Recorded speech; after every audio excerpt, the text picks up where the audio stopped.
Samantala, dahan-dahang POV driver ang sinuspinde ng Department of Transportation dahil sa iba't ibang paglabag na may kaugnayan sa road safety.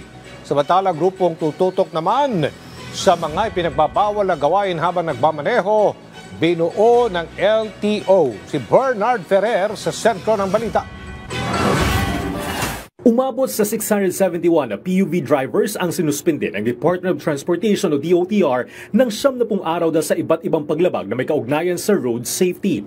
Sa nasabing bilang, 574 ang nasangkot sa mga insidente sa daan na nagresulta sa slight physical injury hanggang sa pagkasawi ng pasahero.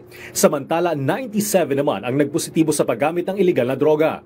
Bukod dito, maglalabas din ng Land Transportation Office o LTO ng show cause order laban sa 1,165 na sasakyan na bumagsak naman sa isinagawang roadworthiness inspection. Kasabay nito, tuluyan ang binawi ng DOTR ang lisensya ng bus driver na si Mark Louis Burgos matapos ireklamo ng mga pasahero dahil sa matulin at delikadong pagmamaneho sa La Union.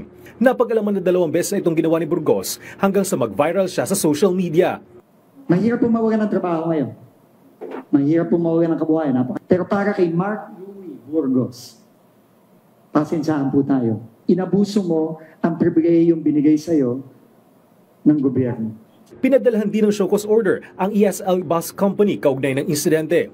Nagbabala sa Secretary Dizon na marami pang pasaway na driver ang masasampulan bilang bahagi ng pinaigting na kampanya para sa reforma sa road safety. Effective today, I am announcing the creation of a special task force to do a sweeping review of all our road safety policies and procedures.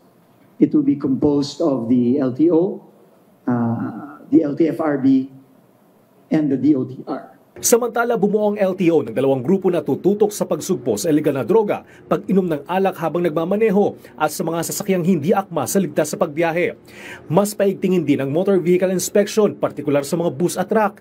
Makikipagtulungan din ang LTO sa Land Transportation Franchising and Regulatory Board o LTFRB para muling ipasailalim sa pagsusulit ang mga driver kabilang ng kanilang practical at theoretical exams.